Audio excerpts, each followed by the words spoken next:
Suspense. And the producer of radio's outstanding theater of thrills, the master of mystery and adventure, William N. Robeson. There are several areas in which the human race splits into antithetical groups. Cats, for instance. A person either likes cats or he hates them. Or the moon. There are those who want to visit it, and there are others who prefer to use moonlight for the purpose God intended. And then there's hunting. Some men must prove their manhood by bagging bigger and bigger game.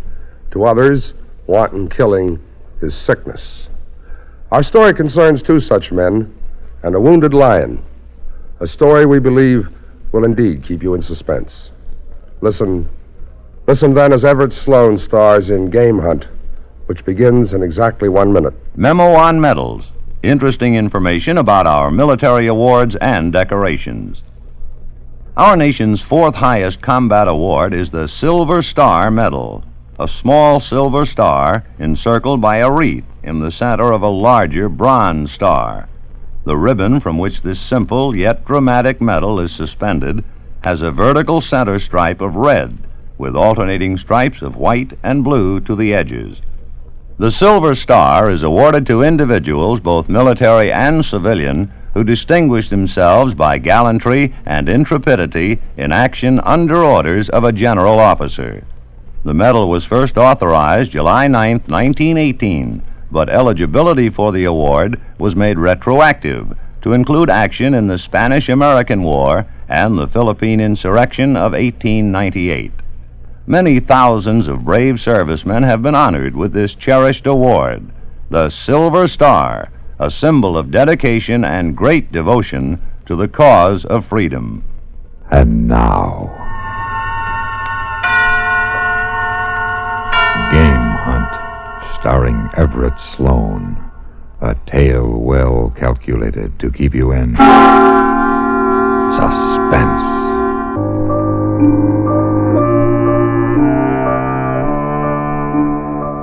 The day had begun much the same as the other mornings on safari. We had left the base camp deep in the Kenya country before a cloudy dawn broke. Now we were advancing through the waist-high grass of the savannah. There were three of us. Howard Babson, a rich American from Chicago. Elims and kudos and gazelles are all very well, but I came down here for lion. And there was a mission-educated native tracker whose unpronounceable Maasai name had been simplified to Charlie. You don't worry, Bwana. This lion country. Good lion country. And lastly, there was me, Jeffrey R. Cross. I'm a white hunter, professional. For a price, I will lead anyone to big game, see that he bags it, and send him home loaded with trophies and convinced that he's the world's most fearless marksman. But the business is not without danger. That's why we start a customer off killing harmless animals before we lead him to the man-eaters, hoping that he will gain confidence in himself and his gun before he's called upon to make the shot he must not miss. Let's get on with it, R. Cross. We're waiting for Charlie. But why? Our eyes are as good as his. I'll know a lion when I see one. Oh, yes, I'm sure you will, Mr. Babson. But the lions you'll see are not behind bars in the circus. It's one thing to recognize a lion, it's quite another to understand him. Charlie understands him. What was that? Charlie, behind you. You see, Mr. Babson? You didn't hear him. Neither did I. Neither does a lion.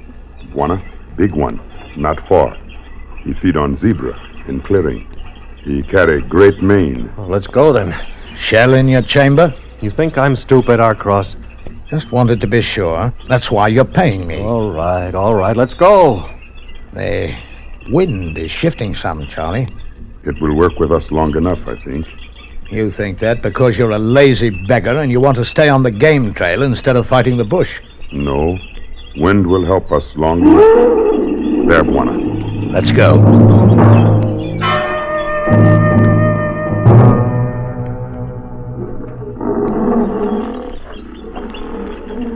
There you are. There's your trophy. A black mane. Oh, he's big. It's a beauty. Can he smell us? Not with the nose full of zebra blood he's got. The wind, Charlie. It stays same. You won't be able to take him the way he is, low behind the zebra, Babson. But he's bound to move before long. So settle into a good position and relax. He's a monster. He looked good on your wall, Babson. Yes, and I got just the place for him.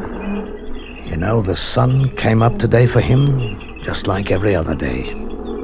But it's the last sun he'll see, thanks to you, and to Charlie, and to me. You developing a guilty conscience, Harcross? I'm getting tired of killing, that's all. Killing is bad unless it's for food or to save your own life. Wanna look? Wife is coming.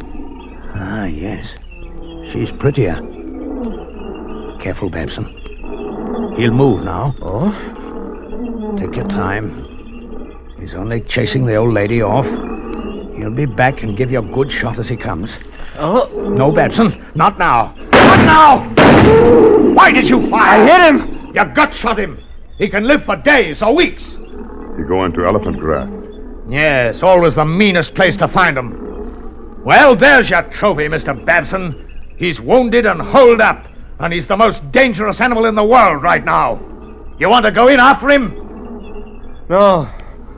No, I don't know enough about it. Well, you thought you knew enough to fire when I told you not to. But we hunted over a week for a good head. That's all I was thinking of when I saw him running away. I wanted him. Right now, he wants you, Mr. Babson. You stay here. Charlie and I'll go in and try and get him. Why don't you leave him? He'll die. I know I hit him well. Not well enough. It's against the game laws to leave a wounded animal. And he'll charge any man he sees until he dies.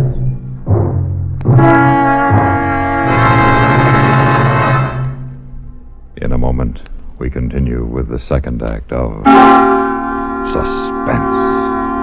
Another visit with Joe and Daphne Forsythe. Hey, honey, I'm home. Daphne. Drop dead. Uh-oh, what's the matter, honey? Don't you speak to me, you Don Juan. Don Juan? Daphne, I'm no Don Juan. No habla español. Very funny. Ha, ha, ha. Well, it was no prize winner, but... Neither are you Lothario. I've often wondered, what's a Lothario? I don't know, but that's what the wives on TV always call their husbands. I guess it applies. Do you want me to go out and come in again? As far as I'm concerned, you can go for a long walk, preferably on a short pier. Well. Oh, come on, Daphne, what's wrong? Your good friend Harry called, and he spilled the beans. Which beans? He said, quote, "Tell Joe he was right about those blondes. They're great," unquote. Blondes? That's what he said. Well? He didn't say blondes. He said bonds. Savings bonds. What? Sure, I buy 'em on the payroll savings plan. And I told Harry he ought to do it too. Savings bonds have a guaranteed interest that pays back $4 for every 3, which is a pretty good investment. That's a pretty good story, too. It's true, so help me. That's why Harry's so happy. Savings bonds are great. Well, maybe you're right. You wouldn't really fool around with blondes, would you? You're too faithful and sweet and kind and... Fast talking. And now, starring Everett Sloane, Act 2 of Game Hunt.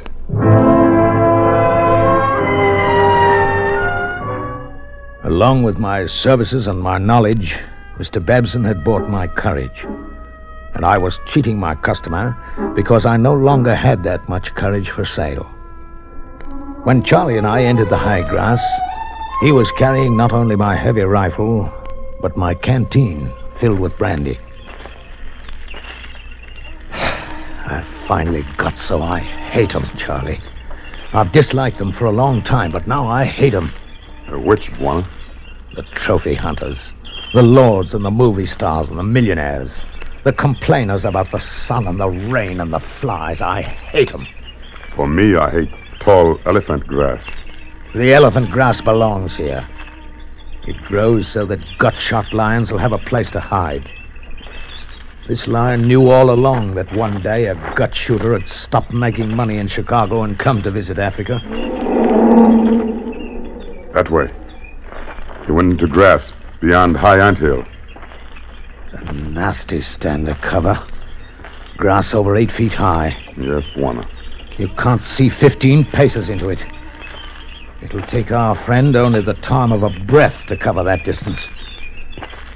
Well, let's look for sign. Look, Bwana. Blood. Dark, thick. Come from deep inside. No artery cut, though. He's a slow bleeder. A ruddy slow bleeder. Give me the canteen, Charlie. We could wait, Bwana. Our friend will stiffen. Yes, only the wind isn't for us now, Charlie. Coming in from every quarter. We'll get our scent from any direction. The smell of rain now, too. I don't catch it. Are you sure? It comes soon, I think. If you smell up a rain, the blood spore will be washed away. You smell too much. You've smelled the fear that's in me, haven't you? For first time. You're an insolent beggar. You asked me, Bwana. Look ahead where he lay down. See? His head was here, looking this way. Yes. Down the back trail, waiting for us. See? Claw signs. He is close enough that he caught our scent and got up and ran. He has not stiffened. And he's waiting again, up ahead. He has nothing else to do. No. You've got a wife and children, Charlie. How are they? They eat well. The doctor has done much to stop sickness. When did you see them last? Before this hunt. You must want to get back to them as quickly as possible, huh? Yes, Bwana. The lion's wife. She come closer. What direction? Where is she?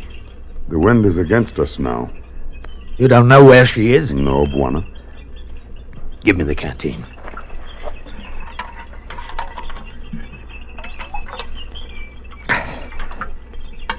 You ever been to Nairobi, Charlie? Yes, Bwana. Did you like it? No. Too many people, too much noise. I hate the city, too. But I found something there. A reason to live, I mean. A woman. She said she'd be my wife. I've never had a wife. A wife is good. Not with this kind of business in the elephant grass. When you think of a wife, you don't do well with a gut-shot lion.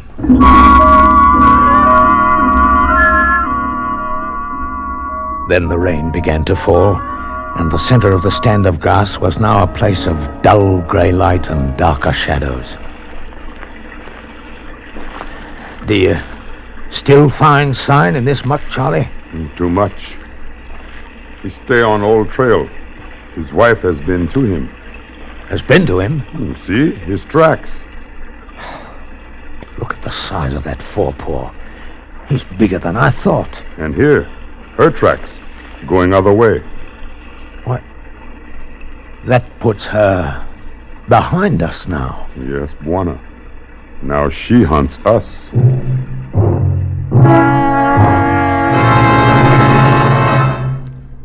In just a moment, we continue with the third act of Suspense. We have, together, ample capacity and freedom to defend freedom. This is NATO, the North Atlantic Treaty Organization. NATO nations trust each other. Proof?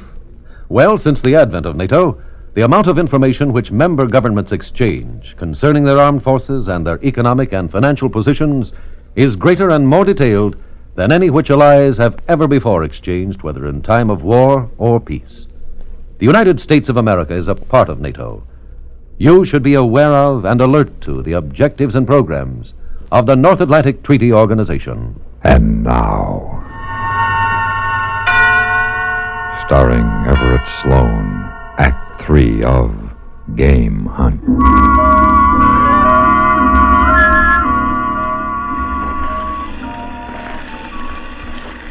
He is close, Bwana. Blood spore is here again. Very close, or rain would have washed it away. See? Yes. Very close, Charlie. Give me the brandy. I have never seen this in you before. Nairobi fear. And I'm not ashamed to show it to you because you're my friend. I'm going to quit this business. Get a city job. A nice, safe, dull job in the city where you go home every night after work. I've been a good... And she's still behind us. I've been a good hunter. It's been said that I think like an animal when I'm on a stalk. And I know what the game is going to do before it's done it. I have seen this with you. Not anymore. After Nairobi, it left me. After the woman, I thought only as a man. But the female crossed the trail. Did you see her? Yes, Bwana. I'm going to put her out of the way. You can't have her trailing along behind. Where is she, Charlie? It was close to here that she crossed. Ahead, Bwana. You see? Small grass broken. I see it now. Come on. Babson. If he fired at her, I hope he did better than the last time. Cross! Are you all right? I'm fine. I got the female. Bend some of the grass against the wind so we can locate you. Here she is. Never did see me. Lying with her back to me in the trail, looking in your direction, I guess. Waiting for us. We were stalking each other. When she got up to move to the side, I had my sights on her shoulder. Simple as that.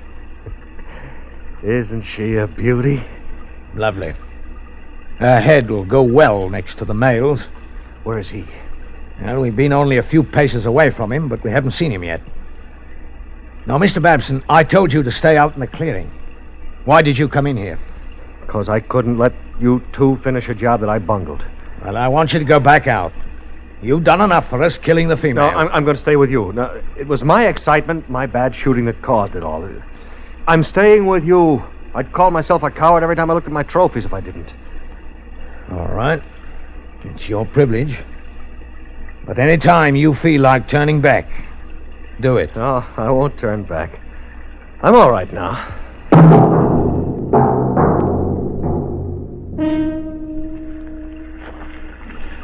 Bwana, here is where we were close to him. Rain wash away blood, but marks still show.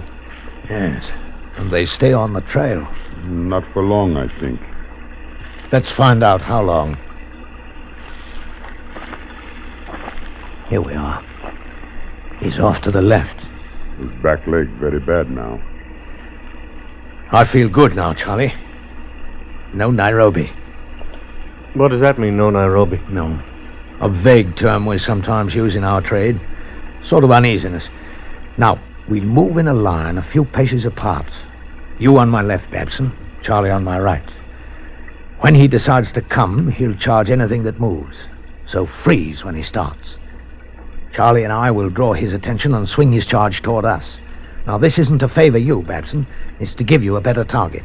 Oh, I'll have him broadside, you mean? Right. Don't move your position and keep firing until your rifle is empty. Reload, start firing again. A few paces this way for me? That's good. All right, Charlie. Take us to him. Yes, Bwana.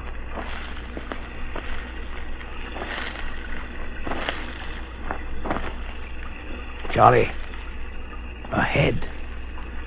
You see the tops of the grass moving against the wind? I see it. It could mean he's down and can't get up. At any rate, we know where he is.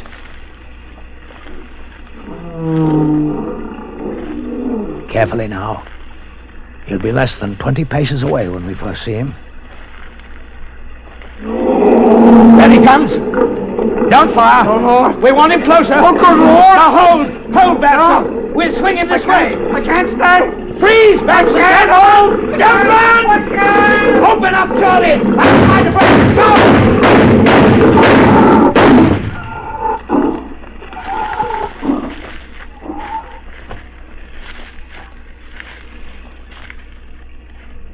Does he die, Charlie? He is dead, Bwana. He doesn't look it, Charlie. You'd think he's ready to charge again, wouldn't you? He's dead. Not for Mr. Babson, he isn't. But Bwana... Get the trophy hunter and bring him here. Load his gun with expanding ammunition. Bullets to finish the thing. To smash it. Yes, Bwana. I understand.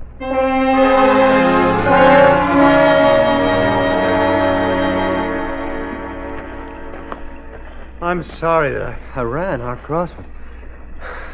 I couldn't help it. There was nothing I could do. Well, of course there wasn't. Your first time and all. Yeah. Well, where is he? Come here, I'll show you. Over there. You can just see his head. Yes. He'll be ready to charge again if we let him rest. I thought you'd like the final shots. I would. All right. Put your sights right under his ear and a bit to the front. Check the safety. Mm-hmm. Go ahead. I hit him? Again. Don't take any chances. One more. That will do it, I think. Well, let's look at him. Well, congratulations, Mr. Babson. You've killed your lion. Oh, but his head! He's worthless as a trophy. His head's blown to bits. Yes, it's a shame. One of those things. I'm afraid it had to be this way.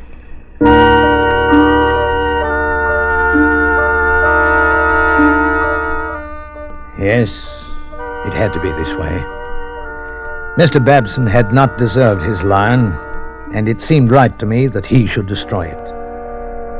It was not the first time that an already dead trophy had been ruined to show contempt of the millionaire gut shooters. It was a thing that the other white hunters would understand. About the other thing, the fear. Only she will understand it someday, when she's my wife. Understand and condone it, because it brought me back to her alive.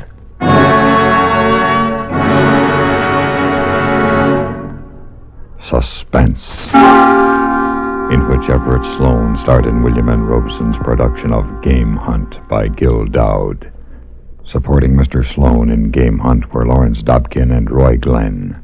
Listen again next week when we return with another tale well calculated to keep you in suspense.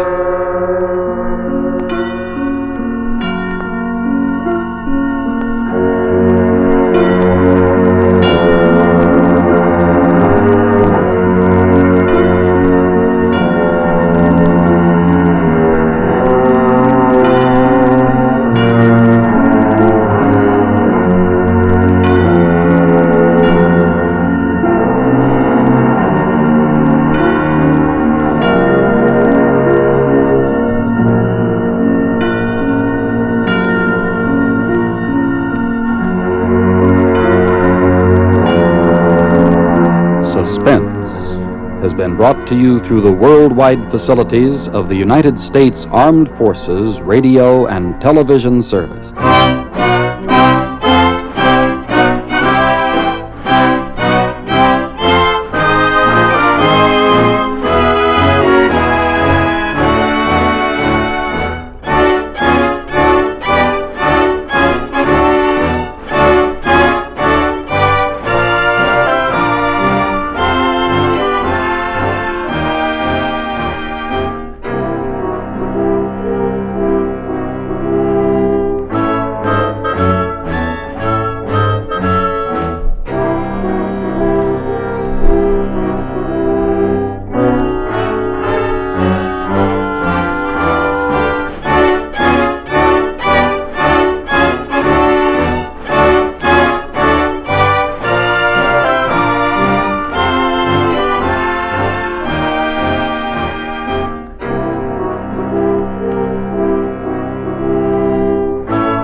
Suspense. And the producer of radio's outstanding theater of thrills, the master of mystery and adventure, William N. Robeson. A small Midwestern town lying asleep in the moonlight of midnight. Could anything be more familiar, more peaceful, more safe? Certainly not. Unless Ray Bradbury is writing about it. For his is a typewriter of terror. And once again, it has pounded out a tale not only calculated to keep you in suspense, but likely to cost you a night or two of sleep. Listen then as Miss Agnes Moorehead stars in The Whole Town's Sleeping, which begins in just a moment. How does our nation honor heroism? One way is to award the Soldier's Medal, a bronze octagon on which is displayed an eagle standing between two groups of stars. The medal is suspended from a blue ribbon with 13 narrow stripes in the center, 7 white and 6 red. One of the newest and least known of all the American decorations, the Soldier's Medal, authorized in 1926, is bestowed for heroism not involving actual conflict with an armed enemy. There are many forms of gallantry in addition to those demonstrated in battle. The Soldier's Medal was conceived to honor those soldiers who, in non-combat situations, perform bravely and at great peril to themselves. Men who serve as an inspiration to others. The Soldier's Medal holds an important place among America's awards for heroism. And now,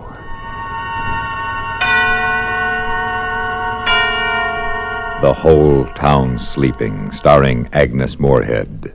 A tale well calculated to keep you in suspense.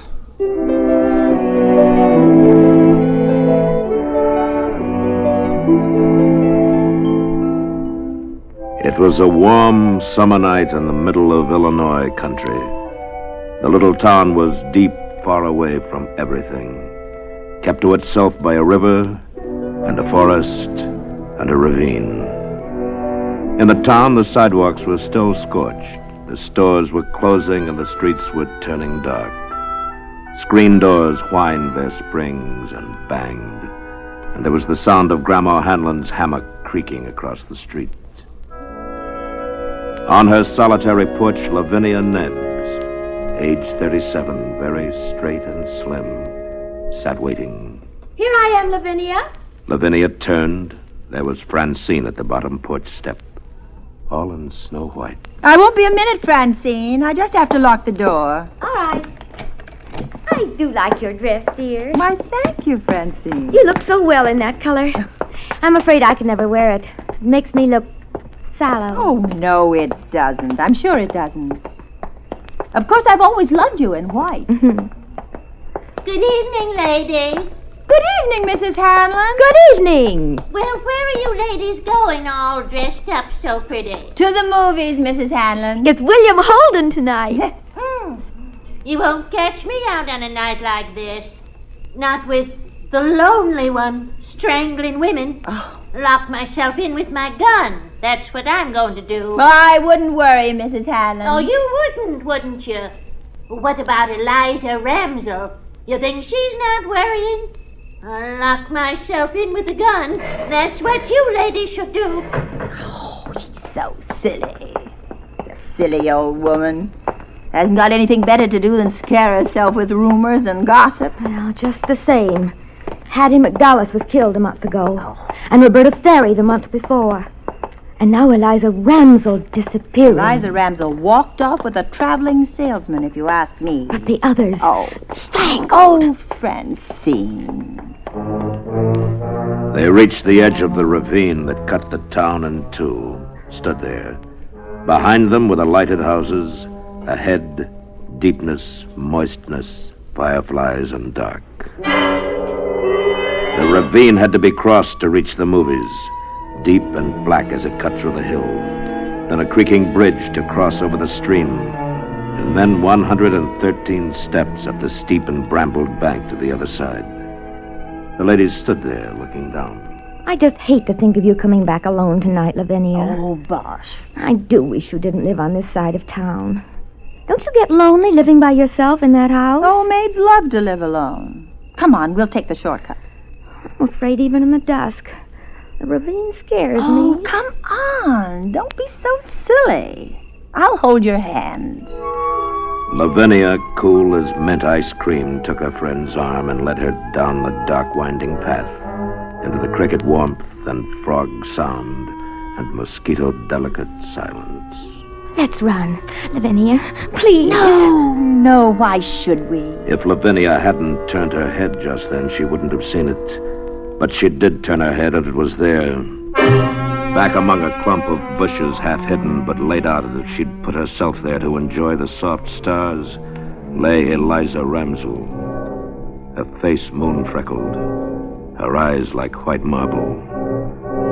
And then Francine saw it too, and the women stood on the path for a frozen second, not believing what they saw.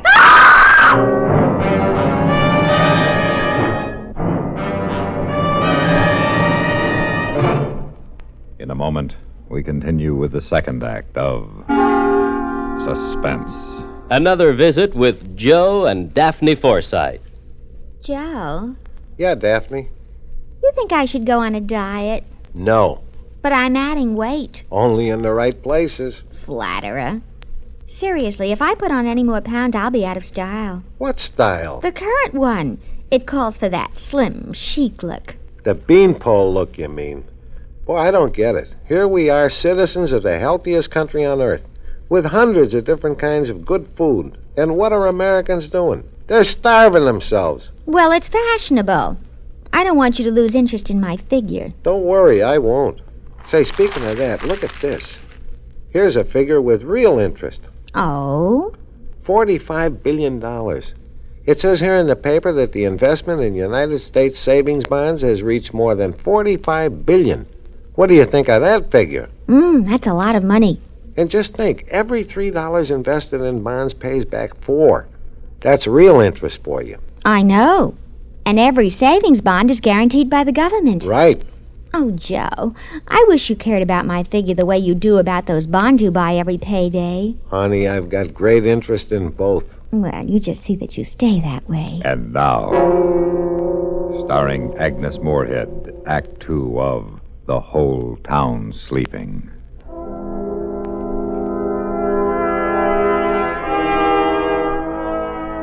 And then the police came and darted their flashlights around in the shadows of the ravine. And Lavinia held on tightly to the shuddering Francine. And the night grew toward 8:30. You didn't move her, ladies? No, of course not. Oh, no, we didn't touch her. How could we? And you didn't hear anything unusual? No, nothing. It's the lonely one, isn't it? The lonely one did it, didn't he? Oh, I couldn't say, ma'am. We knew her, you know. She was a friend of ours. I'm sorry, that's too bad. I'll have one of my men walk you across the ravine. Oh, that won't be necessary. Thank you very much. We'll be all right. Lavinia? Come along, dear. I've never seen a dead person before. Come on. It's only a little after 8:30. We'll pick up Helen and get on to the show. The show? Lavinia, you don't mean it. Of course I do. We've got to forget about this. There's no good brooding about it. Now, if we hurry, we won't miss too much of the first feature.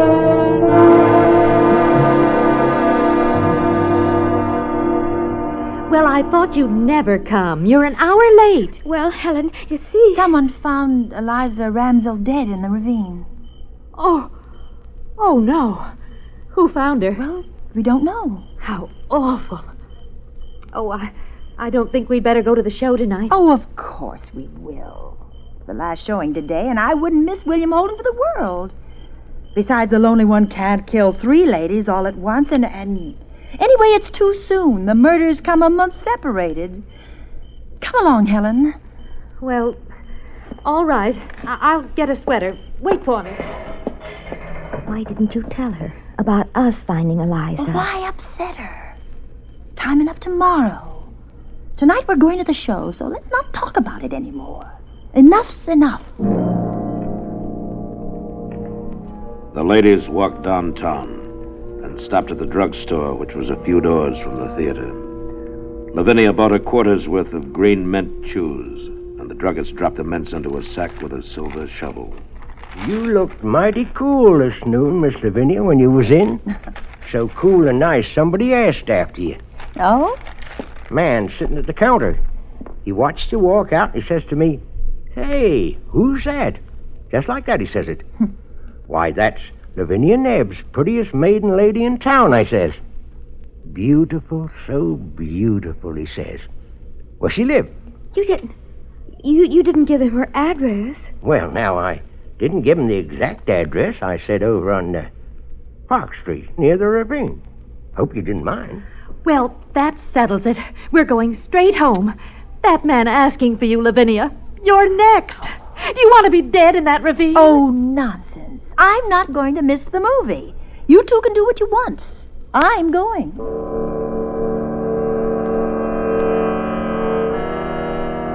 In the end, they all went to the show. Lavinia was like that. Cool, self-possessed, and persuasive. And when they came out of the show, the streets were midnight clean and empty as they walked Francine home. Lavinia, Helen, stay here with me tonight. It's late. Mrs. Murdoch has an extra room. No, thanks. I don't sleep well away from my own bed. Please, Lavinia, please. I promise I'll call you the very minute I get home. Will you? Yes. Will you really? Yes, I promise. Now, Helen, you make her promise to call you, too. I will. Oh, good night. Good night. And please, be careful. Now, I'll walk you home, Helen.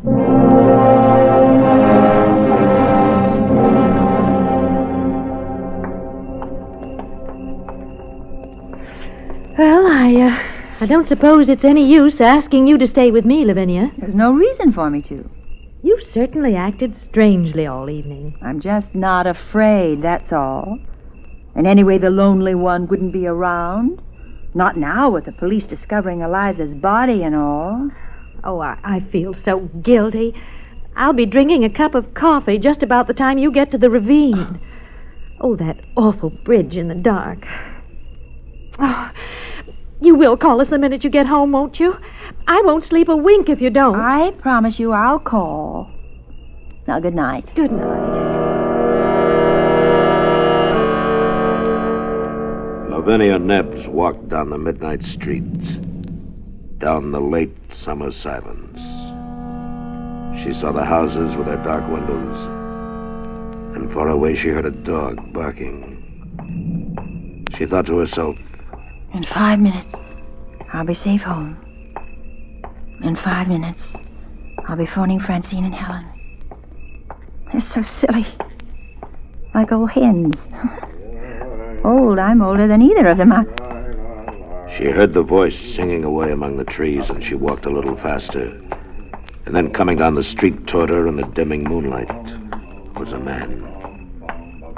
Well, look who's here. What a time of night for you to be out, Miss Nebbs. Officer Kennedy.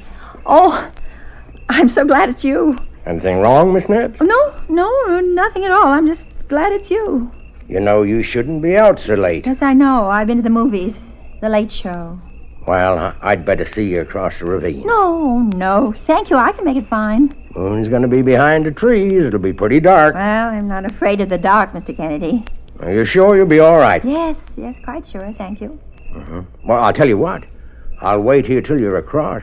If you need help, just give a yell and I'll come a-running. Oh, thank you. Good night. Good night, Miss Nebbs. As Lavinia walked on, she thought, I won't walk in the ravine with any man. How do I know who the lonely one is? He could be anyone. Then the ravine. She stood at the top of the 113 steps that led down the steep brambled bank and across the creaking bridge. Then 100 yards and up through the black shadows to Park Street and home. 3 minutes from now, I'll be putting my key in the house door. Nothing can happen.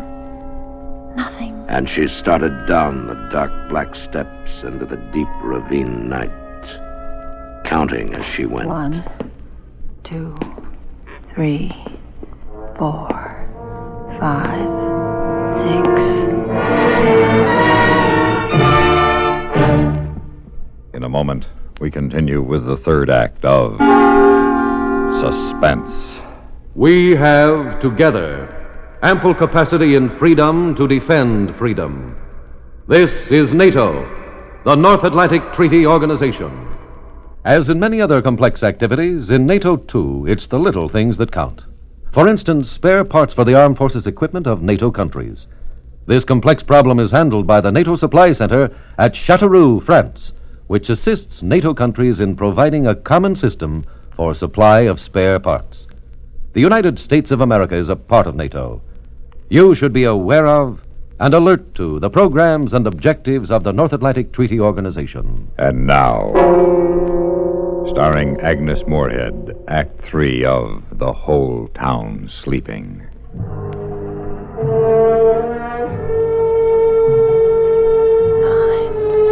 10, 11, 12, 13. And Lavinia 14, went down the steps, 15, counting as she went. 16. The ravine was deep, 18. and the world was gone. 19, The safe world of people in 21. bed. The locked 22, doors, the town, 23, the drugstore, 24, theater, 25, lights. Everything was 26, gone. 27. Only the ravine 28, existed and lived, 29, black and 30, huge about her. 31, 32, 33, 34.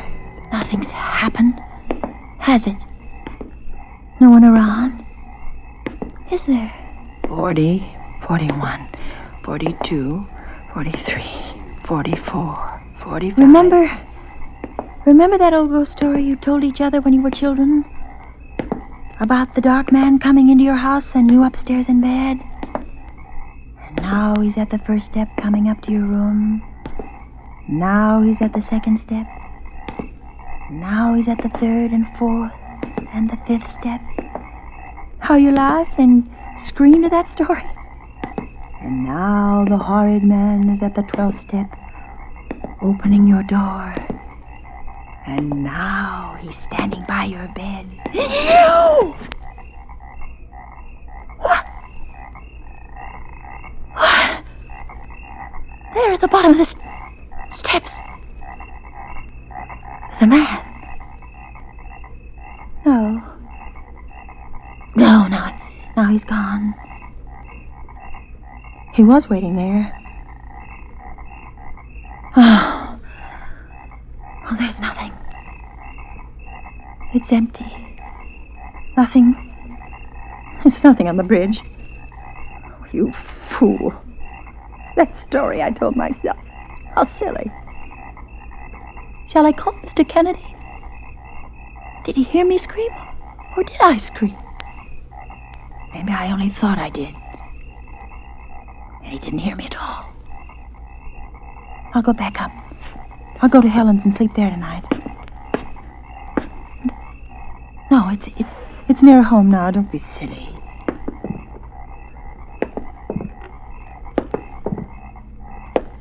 Wait. Someone's following me. Someone's on the steps behind me. I don't dare turn around. Every time I take a step, he takes one.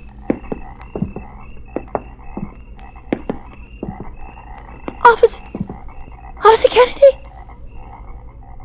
Is that you? Is it? The crickets were suddenly still. The crickets were listening. The night was listening to her. Then there was a sound. Only a woodchuck surely beating a hollow log. No, it was Lavinia Nebbs. It was most surely the heart of Lavinia Nebbs. And she went down the steps faster, running now, down the steps, plunging faster and faster, down into the pit of the ravine. Run a little way. Cross the bridge. Run, don't turn. Don't look. If you see him, you'll not be able to move. You just run. Up the path between the hills, the top of the path, the street. And even with the light, the fear swirled about her, closing in, pressing. Please, give me time to get inside and lock the door, and I'll be safe. Home. Oh, I'm safe at home. Unsafe. Home. I'll never go out again. Oh, it's so good. It's so safe inside. I'm locked and safe inside. Wait, the window.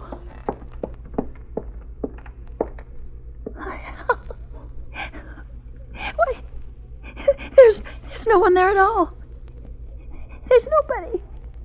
There was no one following me at all. Nobody running after me. How silly. If a man had been following me, he'd have caught me. I can't run as fast as a man. I wasn't running from anything except me. The ravine was safer than safe.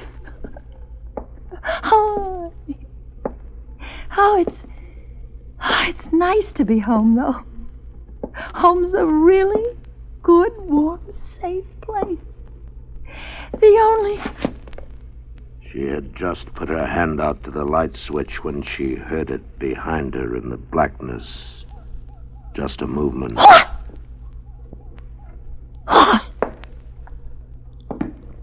Who is it? Beautiful.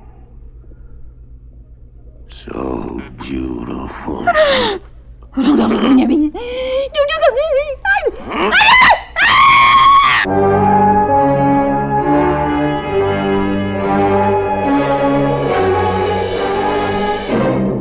Suspense, in which Agnes Moorehead starred in William N. Robeson's production of The Whole Town Sleeping, written by Ray Bradbury and adapted for suspense by Anthony Ellis.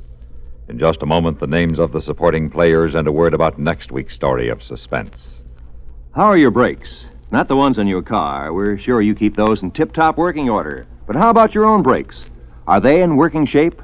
When you're behind the wheel of your car and you feel that impulse to challenge the legal speed limit, can you stop that impulse on a dime?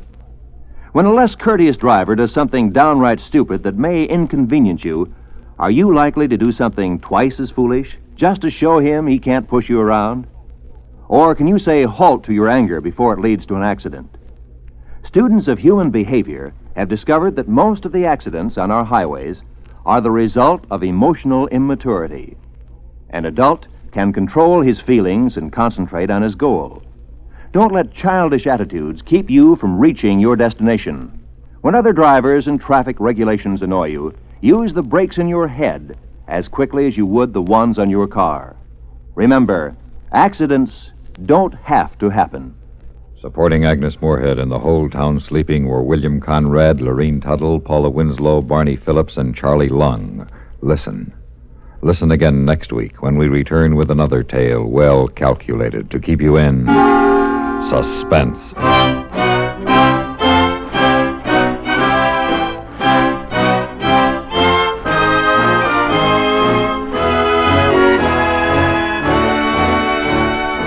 This is the United States Armed Forces Radio and Television Service.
Suspense. And the producer of radio's outstanding theater of thrills, the master of mystery and adventure, William N. Robeson.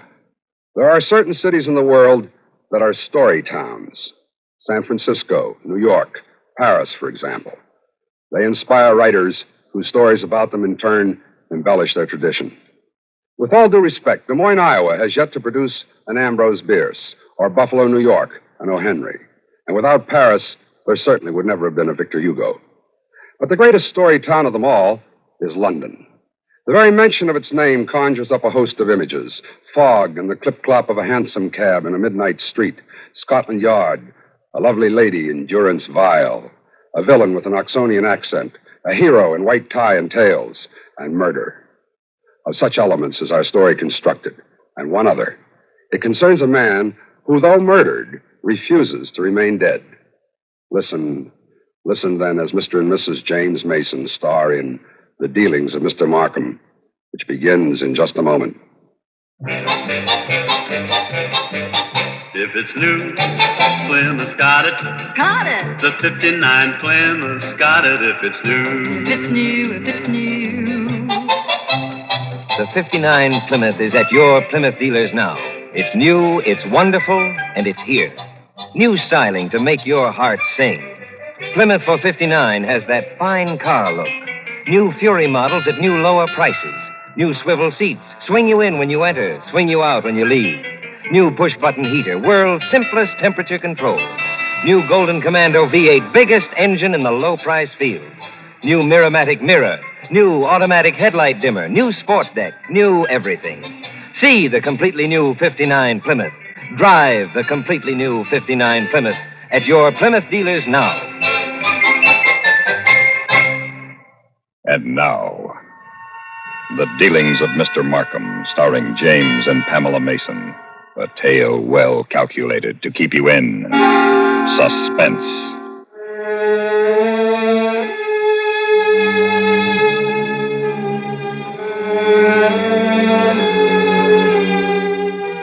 I make this deposition of my own free will, with the certain knowledge that Scotland Yard, without my assistance, could never have proven me a murderer. Since the fact of the matter is, I was the murder victim. You must know that some years ago in Bond Street, not far from Piccadilly, was a quiet little shop which was identified only by a small and very discreet sign which bore the words, Charles Markham, dealer in antiques.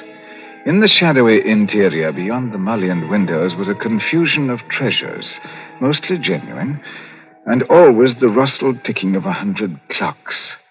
Late one summer evening, when the shutters were long closed on those windows, a hansom cab turned into the foggy, gaslit street and came to a halt in front of the shop. That's all, cabby. You needn't wait. Very good, miss. Good night. Good night. He must be here. He must be. I won't go back to that place. I'll kill myself first. Look here, old man, you needn't... Oh, I beg your pardon. And I beg yours. I'm not the person you were expecting, am I? No, madam. As a matter of fact, I was expecting a police officer. A police officer? Merely an old friend who drops in now and then for some talk and a drink. You are Mr. Markham. Yes. My name is Markham. What can I do for you? I want to come in. I want to buy a present for somebody. Really, madam? It's nearly midnight. Surely tomorrow morning. Oh, that'll be too late. This is a special occasion. It's a birthday present, you see. A birthday present. I've got to deliver it at breakfast. And Sir George Lytell says this is the only place in London to buy antiques. Sir George flatters me. One moment while I put some lights on. No, please. That one little light will be enough. But you won't be able to see very much. Oh, that doesn't matter. I'll trust your judgment. Just as you like. This way, madam. What's that? That noise? You mean the clocks, madam? There are more than 100 clocks in this room. Don't they get on your nerves? Ticking away together like a nightmare? No, I'm very fond of them. Might I interest you, perhaps, in a clock? No, I hate them. All the same, this grandfather clock might amuse you. I didn't come here to be amused. Nevertheless, observe the signature. Johannes Carver, Londini, Fecit, Anno Domini, 1752. You'd see better, madam, if you raised that veil. I'll keep my veil down, thanks. Just as you please. But look at the clock. I open the glass face like this. I push the hand forward like this, and... 11 and all's well. 11 and all's well. What was that voice? Only the clock, madam. Nothing more. The clock spoke. Clever, isn't it? A device of old John Carver, anticipating Mr. Edison's gramophone by more than a century. But then you said you didn't like clocks. Not by the hundreds. Well, then, it's a business.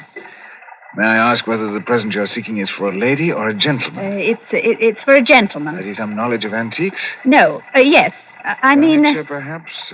Porcelain, bronzes, tapestry, weapons? I might be very much interested in weapons, yes. Then I imagine his name is Mr. Ronald Gilbert. Will you tell me, Miss Ray, why you really came here tonight? So you know who I am. Naturally. You're Miss Judith Ray. Why did you come here? I wanted to see what sort of a man you actually were. And you found out? No. But I won't go back to prison. I won't. That's entirely up to you. But since this is a business conference, Miss Ray, and I imagine it is... Yes? Then suppose we go into my office here at the back of the shop. After you. Thank you. You must excuse the dust covers I've put on the chairs here. I'm leaving for a holiday tomorrow, and the shop will be closed. When I return next week, Miss Ray, I shall expect the amount requested. In cash, of course. But I can't raise £2,000. You ought to know that. Your fiancé could raise the money, I imagine. Ron? Do you think I'd have Ron know where I've been? And what I've been? It's better than having his father learn it, surely. Sit down, Miss Ray. I'd rather stand, thank you. That's a very foolish gesture, but ladies will do it. They think it gives them dignity and shows their disdain of the poor blackmailer. You see, I make no bones about it. I am a blackmailer. You seem rather proud of yourself. Why not? I'm the one person in England, perhaps in the whole world, who's made it a large-scale business. Congratulations. What is all life but blackmail?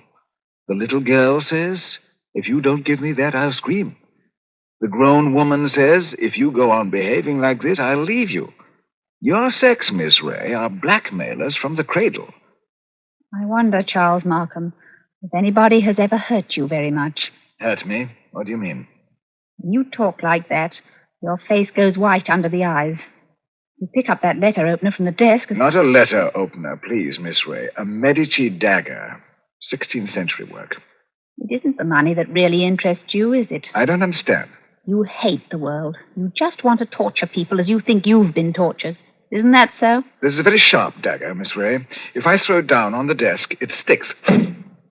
Like that. Isn't it so, Charles Markham? My motives, Miss Ray, are not in question. I wonder. Whereas your motives are. Now, let me see. 10 years ago, a certain girl called Letty Wilson, your real name, I believe, fell in love with a rather contemptible underworld character named Arthur Akers. Please. No humiliation was too great for her. She worked for him, lied for him, stole for him. I was only 18. I didn't know what I was doing. This girl, for a very shabby theft, was sentenced to 3 years hard labor in Holloway Prison. 5 months later, she escapes from prison and disappears. And now, after all these years, she pops up in the West End as Miss Judith Ray, fashionable milliner. Haven't I made up for it? Haven't I? No. For one mistake after 10 years? That's the way of the world, my dear. I didn't create it. And I'm forgetting the best part of the comedy. This paragon of virtue next falls in love with Mr. Ronald Gilbert, son of Major General Sir Edmund Gilbert. Such a respectable family, too. Oh, stop it, please. Then shall we say £2,000? Suppose I did raise the money. I don't know how, but suppose I did raise it. Well? What guarantees would I have that you wouldn't ask for still more money? I probably shall ask for more money, Miss Ray. That's my privilege as a blackmailer. Then am I never going to be free of you? Is that it? Frankly, that's it. Unless I kill you, of course. What if I did kill you? People have threatened that before, but they haven't meant it. Maybe I mean it. Well, we can easily test you out. There's a sharp knife stuck in the desk in front of you. I'm going to get up and deliberately turn my back on you. Like this. Be careful, Charles Markham. As a student of human nature, I'm curious. How much will you risk to keep this secret? Have you the courage to kill and risk hanging? Yes, I think I have. Oh, what was that? Aren't you glad you held back at the last moment, Miss Ray? I said, what was that? That, my dear, was the front doorbell. Probably my friend Inspector Ross from Wigmore Street Police Station. Come in, old man. Make yourself comfortable. I'll be with you in a moment. You wanted me to try and kill you, didn't you? No, I was merely curious. And in any case, Miss Ray, it would have been useless to kill me. Useless? Why? Because I shouldn't die. Oh, don't talk rot. No, it's quite true. A man in my position must take certain precautions. If you killed me, I should be back to haunt you within half an hour. And I don't happen to be joking. Come in.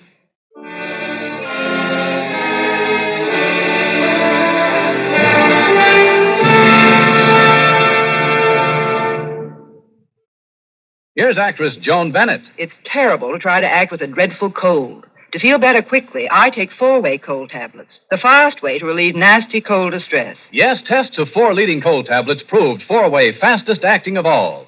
Amazing 4-way starts in minutes to relieve aches, pains, headache, reduce fever, calm upset stomach, also overcomes irregularity. When you catch cold, try my way. Take 4-way cold tablets. The fast way to relieve cold distress. 4-way, 29 and 59 cents. Here's a word about another fine product of Grove Laboratories. Do you know you can actually improve the appearance of your hair while you free yourself from itchy, unsightly dandruff? It's true. Fitch Dandruff Remover Shampoo contains no harsh ingredients whatever, yet it reaches right down to the scalp to get rid of every trace of embarrassing dandruff. Guaranteed with just one lathering. And note this. Fitch shampoo can also make your hair much brighter, as much as 35% brighter. So remember this about Fitch shampoo. It positively removes dandruff, as it definitely acts to brighten hair. Use it regularly. And now, starring James and Pamela Mason, Act 2 of The Dealings of Mr. Markham.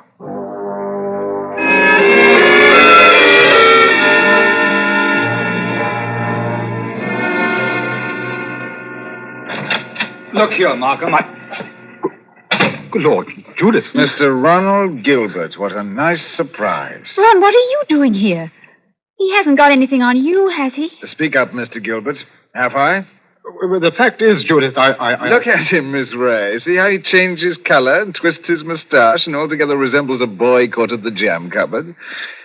The perfect picture of a gentleman being a gentleman. Well, now, look here, Markham. I'm not very clever. You can always make a fool of me when you start talking, so... let's stop talking, huh? I brought the money. What money? My fee for keeping quiet about you. So you went to Ron, too. You told him about it. Naturally, in my business, it's good business to sell your wares in 2 markets, if you possibly can. How much money? Well, never mind, Judith. I hoped I could do this without your knowing. How much money? 3,000. That's all I could raise. Has he told you who I am and what I've been? Now, look here, Judith. Who the devil cares who you are or what you've been? I happen to be in love with you, and I... Well, never mind. Let's get out of here. Ron, it's no good. He'll only come back for more money. Well, I know that, but what else can we do? Nothing, I'm afraid. May I have that envelope with the money, please? Here you are. Take it. Thank you. As I explained to Miss Ray, I'm leaving tomorrow for a holiday. I'm glad we could settle this affair before my departure, and as you say, like gentlemen. I don't suppose you can help being what you are, Markham, but never again, as long as you live. Yes? Never even say that word, gentlemen. Be careful, Ron. Look at his face. Tell me, Mr. Gilbert, how much money is in this envelope? I told you 3,000 pounds. Then take it back. I find we can't make a deal after all. What do you mean? Just what I say. Here's your money. You will now oblige me, both you and Miss Ray, by leaving my shop. But I don't understand. What are you going to do? Tomorrow morning, perhaps even tonight, I'm going to get in touch with the police. I shall tell them where they can find Letty Wilson, alias Judith Ray. You can't do that, Markham. Oh, yes, he can. You've hit him where it hurts. 3,000 pounds or 30 cannot buy you the right to insult me. I'll show you to the door. You're not going to tell the police, Markham. I promise you that. And how are you going to stop me? With this? Ron, put that gun away. So both of you, it appears, came here under false pretenses. You said you wanted to pay me some money. Oh, the money's still there, but you've lost your chance to get it. And our dear Judith said she wants to buy a present for you. I showed her this grandfather clock here. This talking clock. Don't go a step beyond that clock, Markham, I warn you. Nonsense, old man. You wouldn't dare shoot. Wouldn't I? No, and I'll call your bluff. Ron. I know your whole silly tribe, my friend. You wouldn't risk it. Your life, your family position, you wouldn't. 12 o'clock, midnight, and all's well. 12 o'clock, midnight, and all.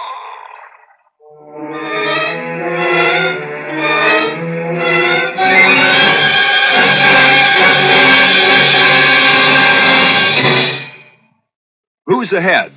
Why is the favorite son trailing his opponent in one area while a dark horse candidate surges far ahead in another? What are the issues that concern Americans most? What kind of legislation can we expect in Congress during the 2 years ahead? What impact will the new arrangement in Congress have on the White House, on the State Department? How will Tuesday's voting influence convention delegates when they meet to nominate a presidential ticket 2 years hence? These are the questions that make this election so exciting. These are the questions our team of CBS newsmen will keep in mind Tuesday night as we bring you the whole election story. Find out what's happening at the polls from CBS newsman Robert Trout. Find out why it's happening from CBS News Chief Washington Correspondent Eric Severide. Follow the election predictions made by Univac, the famous electronic brain, as they're reported by Douglas Edwards of CBS News. Tuesday night on CBS Radio.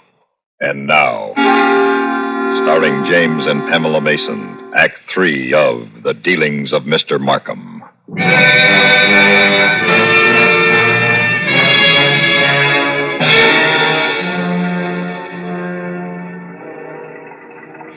Oh, Ron, what have you done? Steady, my dear. We'll find a way out of this. Oh, maybe he's not dead, Ron. Oh, he's dead, all right. A shot through the heart. The bullet went clean through him and smashed the face of the grandfather clock. What are we going to do? I don't know. Oh, wait a minute. There may be a way out. What way? He said he was going for a holiday. That means his absence won't be noticed. The shop will be closed. Nobody will come here for days, and certainly nobody will come here tonight. Oh! What's that? The police officer. I forgot the police officer. What police officer? A friend of Markham's, Inspector somebody from Wigmore Street. He was expecting him. Well, then we're finished. Oh, could you pick up the body and carry it? Yes, I suppose I could. Why? Well, there must be a back way out of this shop, probably through the office.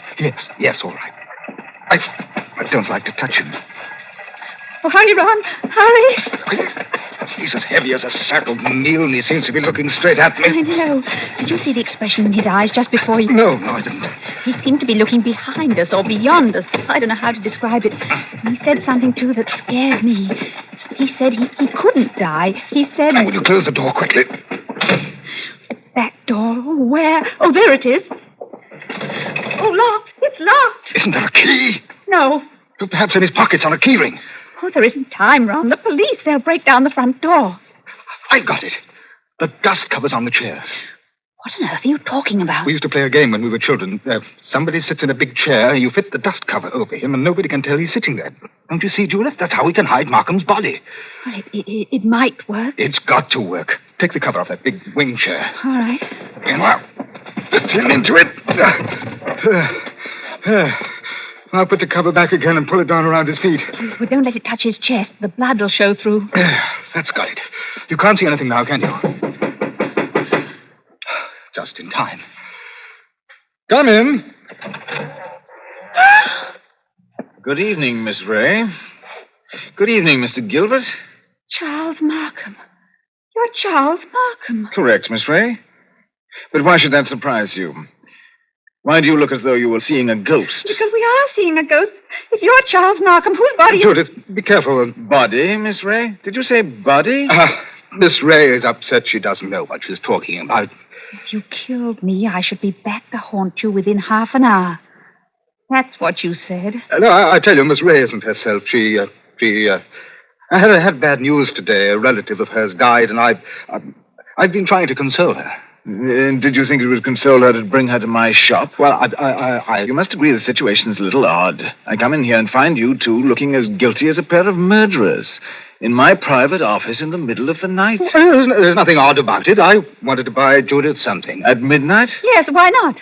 May I ask how you managed to get in? Oh, the front door was open. We just...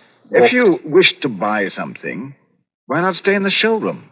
Why come to my office? Well, hang it all, you don't think we wanted to steal anything? Well, the thought did occur to me. You said there was nobody else here? Well, there's nobody here, Mr. Markham. Not a living soul. Then you didn't by any chance meet my brother? Your brother? Yes, my brother Robert. You couldn't have mistaken him if you had seen him. He looks so much like me that few people can tell us apart. Oh, then that's it. Poor Robert often deputizes for me. He's learned to act like me, think like me, talk like me, but he doesn't like the work much. Of course, you know what my work really is. Is this part of the game? Are you playing cat and mouse with us? Robert is an idealist. He thinks, poor fellow, that my profession is beneath contempt. But he acts the part, acts it very well, because I pay him. And I find it useful to have a double who'll run risks for me. What have you done with the body? We haven't done anything with him. If you've killed Robert, my friend, you've committed a totally useless murder. Well, you don't see him here, do you? No. But I see his handiwork. Meaning what? I've warned him many times about throwing a knife down on a polished desktop. Those scratches on the desk are fresh scratches. Of course, if you give me your word of honor that he's not here... Well, of course he's not well, here. In that case, all we can do is sit down and make ourselves comfortable. You sit over there, Mr. Gilbert, and you, Miss Ray, how about that wing chair by the window? I prefer to stand, thank you. Then perhaps you don't mind if I sit in the wing chair. It's a very comfortable one. My brother always says... Well... So that's it. Yes, that's it. It is rather a thick chair. I press against the dust cover. What's the use of going on with this? I killed him. You admit that? Yes, I admit it. But Judith had nothing to do with this. I swear she hadn't. My telephone, you notice, is against the wall. I shall have to turn my back to you when I ring. Ring where? Wigmore Street Police Station. Give him a chance. Please give him a chance. Hello, operator. I want Regent 0586. I won't let them take you, Ron. I won't. No good, Judith. I killed a man. I meant to kill him, and that's all there is to it. Very sensible attitude, my friend. And if the lady has any idea of flying at me with that knife, just notice what I've got here. A .32 revolver, one chamber fired. Picked up off the floor in that other room. Oh, hello. Wigmore Street Police Station. Well, the last time, Mr. Markham, won't you give him a chance? Be quiet, Miss Ray. May I speak to Inspector Ross, please? Hello, Inspector. Charles Markham here. I understood you were going to drop in and see me tonight. Oh, I see. Well, naturally, business before pleasure. As a matter of fact, I rang up to make sure that you wouldn't come here tonight. I've got a lot of work to do. I'm leaving for Eastbourne early tomorrow morning. Let's make it some other time, shall we? No, Inspector. It's very quiet hereabouts. Quiet as the grave, you might say. Never known such a peaceful night. Goodbye. Why did you do that? Is this some more trickery? Trickery? How can it be? I don't know. That's what I'm asking you. I should call it generous when I let my poor brother's death go unavenged. You're not doing this without a reason. Naturally not. Has it occurred to you, either of you, that I might not want my business dealings revealed in court? What are you driving at? Has it also occurred to you that a man's double, who looks exactly like him and shares all his secrets, may become a danger rather than an asset? You're glad he's dead. Not glad, but definitely relieved. Now, look here. You can't get away with this. Get away with it, sir? Aren't you forgetting that you are the murderer? Well, then what are you going to do? It's very simple. We three, in an unholy partnership, will dispose of Robert's body. Or would you rather hang? He's got us, Ron. There's no other way. How can we dispose of the body? It seems worse than killing him. It's filthy, cold. Come, Mr. Gilbert. There's no time for squeamishness. You should be grateful to me for assisting you in the disposal of the evidence of your crime. Shall we get at it? And so, before the night was over, the body of my brother Charles was consigned to the ebbing tide of the Thames, never to be seen again. That's right, my brother Charles. Robert Markham did not die that night. I am Robert. I killed Charles. There were 2 shots that night. Gilbert fired and missed, and at the same moment I fired from the door of the office and did not miss. That was why my brother looked past those 2. He was looking into the barrel of my gun. I killed him to stop forever the wholesale blackmail that was poisoning the lives and breaking the hearts of 100 hopelessly frightened people. I destroyed his records, burned his correspondence, and assumed his identity, proud that I'd been of anonymous service to his many victims. Had I been my brother's twin in spirit as well as in body, that would have been the end of the matter. But Charles and I differed in this respect. He had no conscience. I could not forget that young Ronald Gilbert would live his life and go to his grave believing that he was a murderer. I brooded upon this for a long, long time, and at last have decided to make this confession, releasing him from his burden and assuming what is rightfully mine, the sin of fratricide. Further, deponent saith not.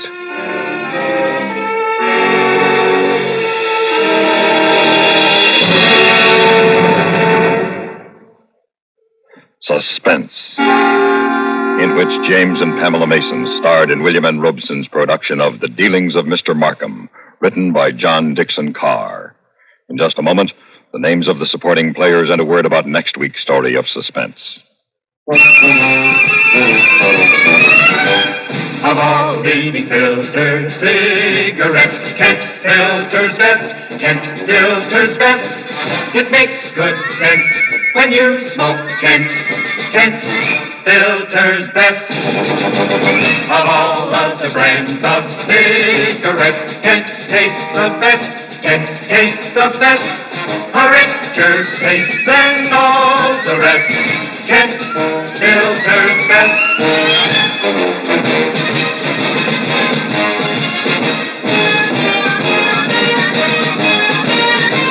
It makes good sense when you smoke Kent. Of all leading filter cigarettes, Kent filters best. Supporting James and Pamela Mason in The Dealings of Mr. Markham were Ben Wright and Dawes Butler. Listen. Listen again next week when we return with William Conrad and Charles McGraw in Two for the Road. Another tale well calculated to keep you in suspense.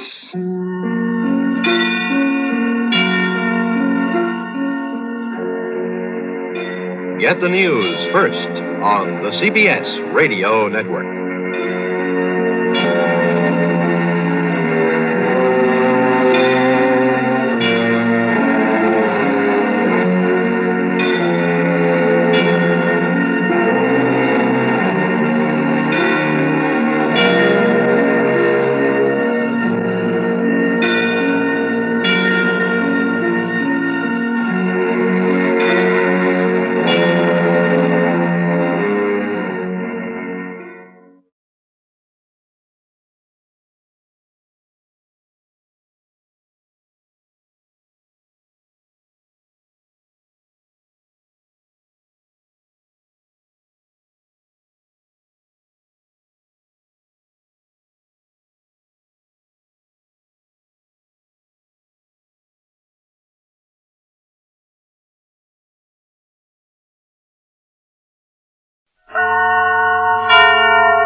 Suspense. And the producer of radio's outstanding theater of thrills, the master of mystery and adventure, William N. Robeson. In the most banal cliche, in the most tiresome platitude, there is a hard core of truth. The sickening, saccharine cult of momism is built upon the solid eternal fact that there is no substitute for a mother. Fathers just aren't capable of coping with the problems which mothers daily face and solve. Our story concerns one such a father, and a problem much, much too big for him. Listen then as Mr. John McIntyre stars in John Barbey and Son, which begins in just a moment. We have together ample capacity in freedom to defend freedom. This is NATO, the North Atlantic Treaty Organization. NATO nations trust each other. Proof? Well, since the advent of NATO, the amount of information which member governments exchange concerning their armed forces and their economic and financial positions is greater and more detailed than any which allies have ever before exchanged, whether in time of war or peace. The United States of America is a part of NATO. You should be aware of and alert to the objectives and programs of the North Atlantic Treaty Organization.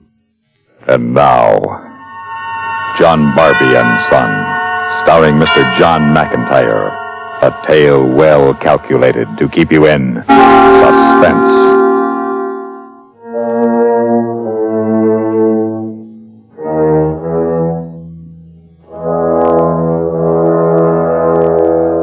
I'm afraid, Mary. For the first time since you've been gone, I'm afraid.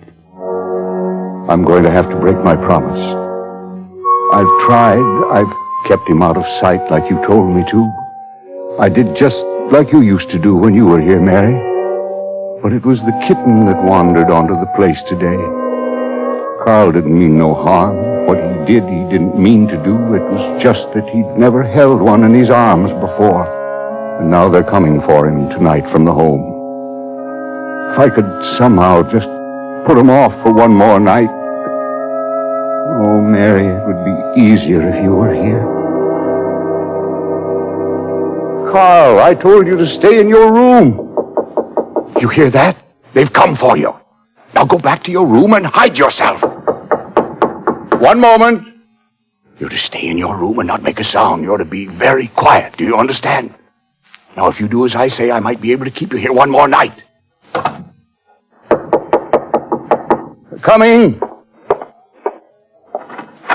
Yes? Mr. Barbey? Yes. I'm Mr. Wilk from the home. I've come for your son. Well, I know, but the boy's ill. Oh, we'll take good care of him, far better than you can here. But I'm alone. afraid it's something contagious. He's broke out in a rash. Well, are you sure? Yes, he's got some sort of red spots all over him. Oh. Well, I wouldn't want to run the risk of infection. I mean, for the others at the home, of course. Of course, that's what I mean, Mr. Wilk. Yeah, well, perhaps I better have a look at him. Please, Mr. Wilk, the boy's asleep. Well, we'll have to wake him then. No, you don't understand, Mr. Wilk. He's miserable since he knows he has to go. Don't wake him. Well, you have my sympathy, Mr. Barbey, but I have my orders. Well, you could bring a doctor the first thing in the morning. Then you'd be sure of no one catching anything from him. Well, I suppose I could do that. What about the neighbors? Well, they won't know. They'd never even seen him before today. If it hadn't been for the kitten... Well, I can't go into that with you now, Mr. Barbey. The animal is dead. However, under the circumstances, it might be better if I brought the doctor back with me in the morning. Thank you, Mr. Wilk. Thank you. But the boy is not to leave the house. Now, you understand? Yes. Uh-huh. All right, we'll be here at 9 sharp in the morning. Good night. Good night. Good night. Carl. It's all right, Carl. You can stay one more night. I promised your mother that I'd never let them take you away. That I'd do anything before I let them do that. I know what happens to them at that home. I've seen them after they've been there a while. They'd be better off. I know what we'll do, Carl. We'll go away. Tonight. Just you and me. We'll go so far away they'll never find us.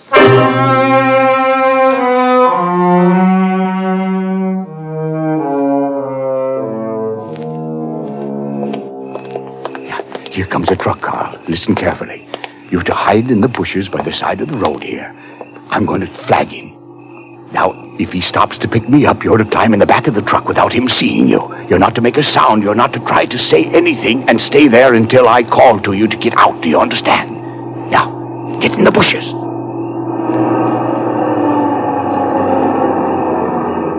Hello, senor. You have some trouble? Could you give me a ride to San Diego? Oh, sure. Come on, get in. Thank you. Oh, just a moment. What's the matter? Something is wrong? My glasses. I seem to have lost my glasses. Had them a minute ago. I'll just look around back here. You need a flashlight? No, never mind. Now, get in the back of the truck, Carl. That's a good boy. Well, I found him. To tell the truth, senor, I am not allowed to pick up anybody, but it's so late and You're a little, well... A little older than most you see on the highways? Oh, no, I don't mean that. But what's the matter? You have a car trouble? I don't have a car. you hear that noise? What was that? Oh, that's my kitten. Kitten? See, I picked him up in San Pedro. He's a cute little kitten. I got a box all fixed up for him in the back of the truck. A kitten? What's the matter?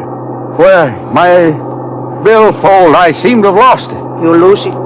When did that happen? Well, I don't know. I guess back where I dropped my glasses, I had it then. If you just let me out here, I'll catch another ride back. Sure. I'm sorry, senor. If I was on my own time, I would take you back. Well, no, thank you very much. It'll be all right. But good luck. I hope you find it. Oh, just a moment. The back end of your truck's open. Oh, hey, better fix it. No, don't get out. I'll close it for you. Oh, gracias, senor. Get out, Carl. Run back down the road. Yeah, it's all right now. You can drive on. How's the kitten? Well, he's all right.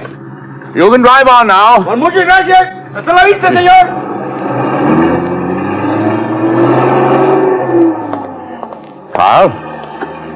Carl, you don't have to hide anymore. He's gone now. You're a good boy, Carl. You did just like I told you to. And you didn't touch the kitten at all, did you?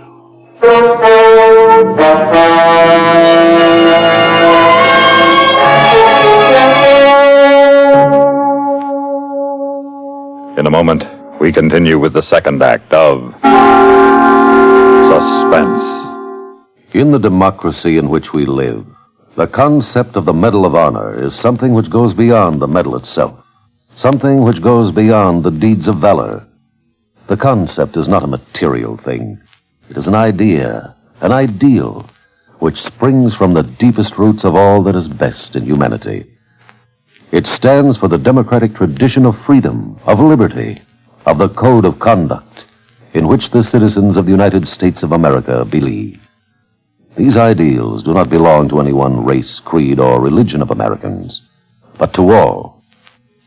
Private First Class Sadao S. Munimori of the 100th Infantry Battalion of the United States Army proved the validity of these ideals on April 5th, 1945. Pinned down by enemy fire from artillery and machine guns in the hilly Saravezza section of the Apennine Mountains, PFC Munimori found himself in charge of his squad after the corporal had been killed. During a lull in the shelling, the men advanced, but were forced to take cover from machine gun fire. Grabbing some hand grenades, PFC Munimori rushed forward and demolished the enemy machine gun nest. Again, the men advanced, but another machine gun forced them to take cover. Munimori continued his assault with grenades and destroyed another machine gun. The enemy opened up with grenades. Munimori crawled back for more ammunition to a shell crater that shielded two of his men. As he reached the edge, an enemy grenade bounced off his helmet and into the crater. He immediately dove into the crater and smothered the deadly grenade blast. For saving two lives at the cost of his own, Private First Class Sadao Munimori was awarded the Medal of Honor. Devotion to his men and to his duty exemplified the highest ideals of the code of conduct. And now, starring Mr. John McIntyre, Act 2 of John Barbey and Son.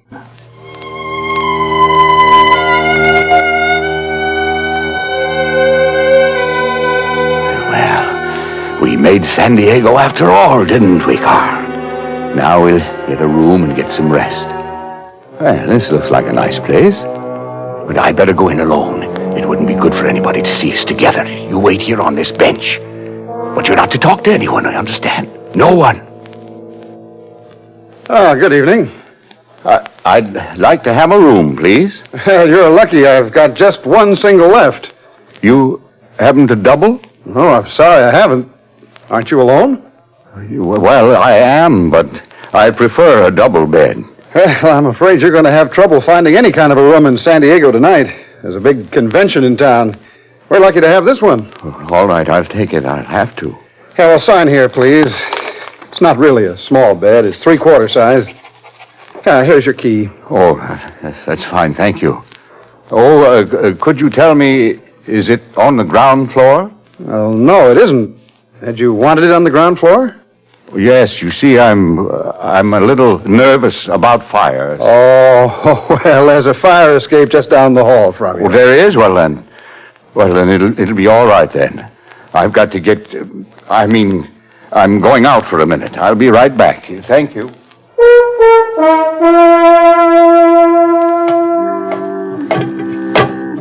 I'm right behind you, Carl. And nothing to be afraid of.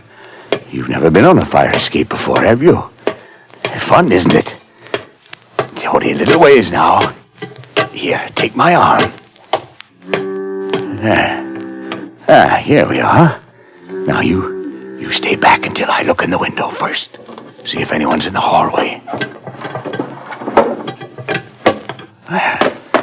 It's all right. Now, come on, I'll help you through. Someone's coming. Stay out there. No, Carl, stay out there on the fire escape. Don't make a sound. Oh, Mr. Wilson. Oh, hello. Well, aren't you in the wrong end of the hallway? Well, yes. Can't you find your room? Well, yes, but I was just looking around. Oh, the fire escape. Yes. I see. You wanted to try it out, huh? Well, I am a little nervous. Yes, well, I understand. Would you like me to show you how to get out on it? No, thank you. I've been out there already. You have? Well, you feel better about it Yes, then, huh? yes, thank you. Well, is there anything else I can do for you? No, I'll be getting to my room now. I guess we better close this window. That fog's getting pretty thick. I'll close it. Well, good night, Mr. Wilson. I hope you sleep well. Good night.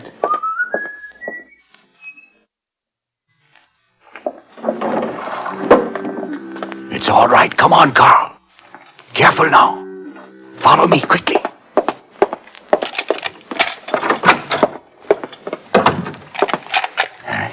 You hungry, Carl? I'll get us something to eat. Then we'll get a good night's rest.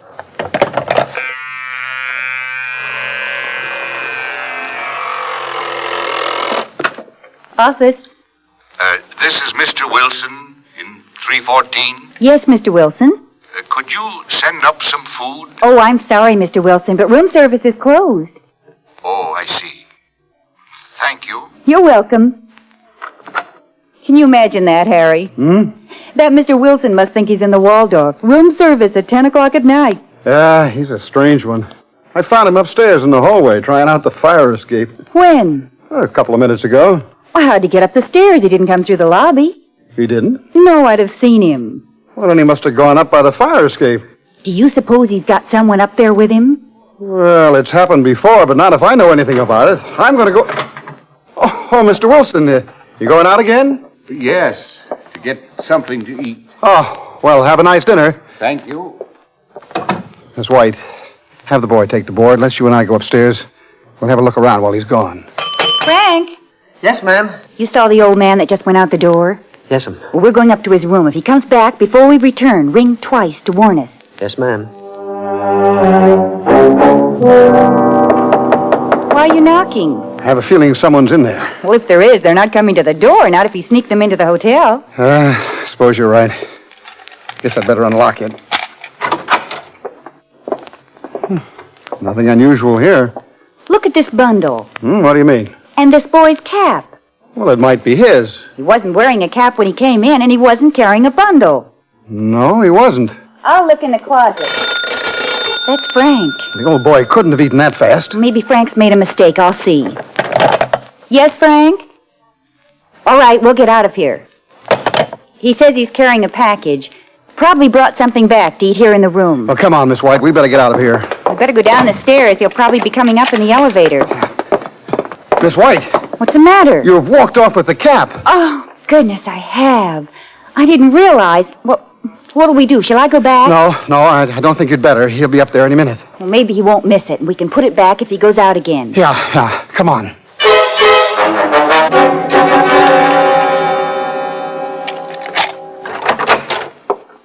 Carl? Carl? Where are you? What are you doing in the closet, Carl? Was somebody here? Somebody has been here. Where's your cap that was on the bed? Who was here? Good evening. Like to see the manager, please? Oh, well, he's not in. I'm in charge. Could I help you? Yes, I'm Detective Bowen. Here's my identification. Oh, yes. We're checking hotels in the vicinity for a certain John Barbey. Have you anyone registered by that name? No, I don't believe I have. What kind of a looking man is he? Well, he's an older man, about his 50s. He's... Well, there's an old guy checked in about an hour ago, but he's registered under the name of Wilson. Yeah, here it is, John Wilson. He might be the one you're looking for. Have a hunch he is. Is he in his room now?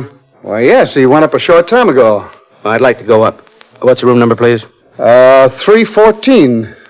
Is it something serious? Yes. Murder.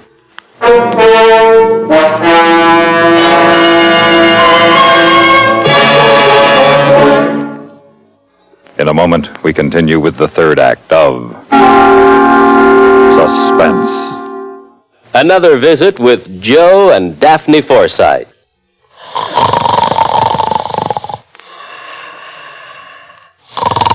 Joe.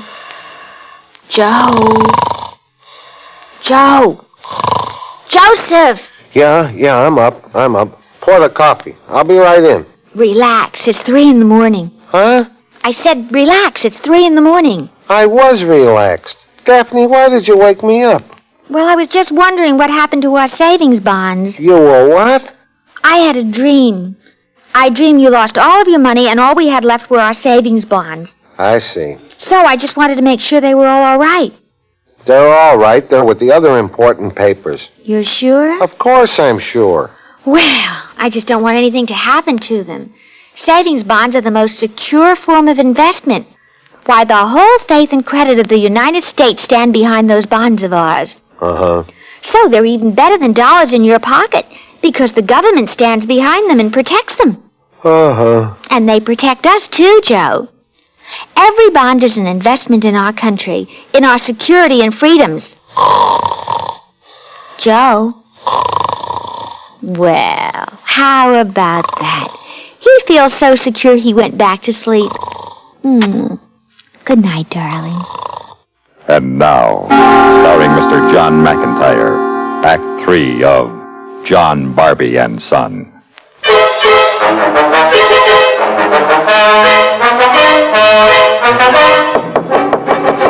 Mr. Wilson? Mr. Wilson, I have another room I think you'd be interested in seeing. I don't think anyone's in there. You have a pass key? Yeah. All right, open the door. Yeah, buddy. It's all right. I have a gun. I'll stand back out of sight.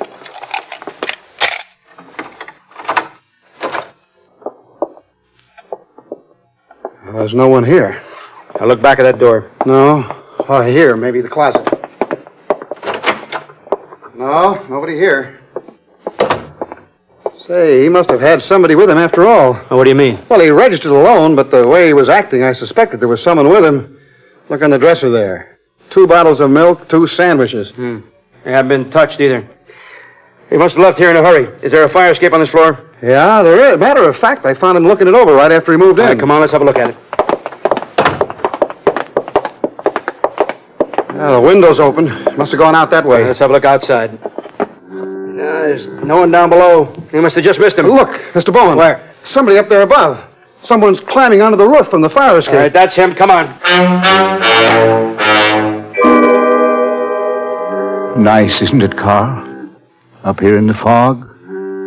Quiet and soft like it'll be for us forever.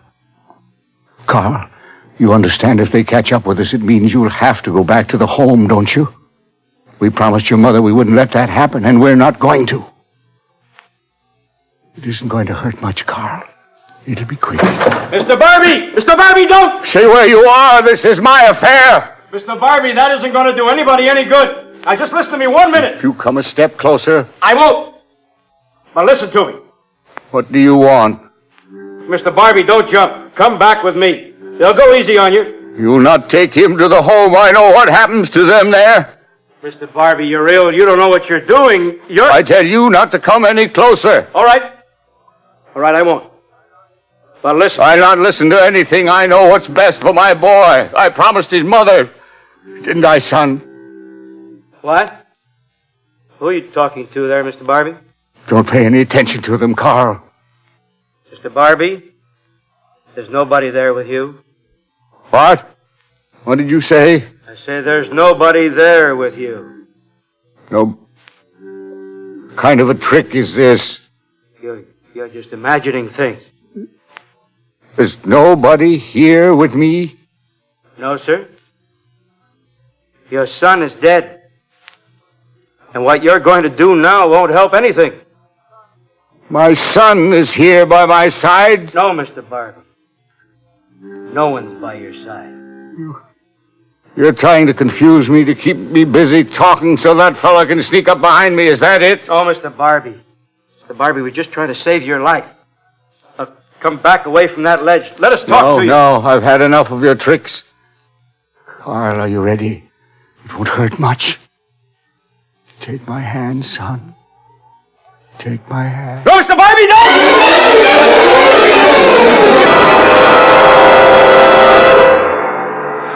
Poor guy. He said he was wanted for murder? Yeah. Yeah, he killed his son this evening.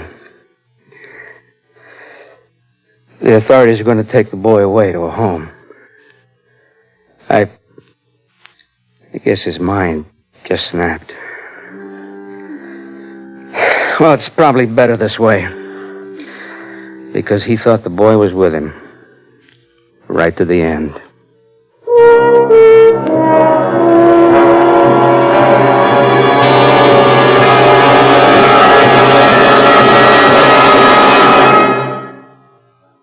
Suspense, in which John McIntyre starred in William N. Robeson's production of John Barbey and Son, written by Mel Donnelly.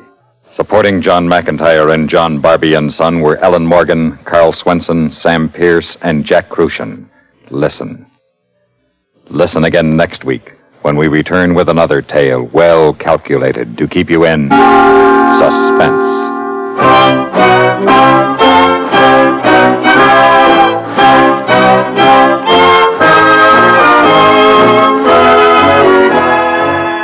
This is the United States Armed Forces Radio and Television Service.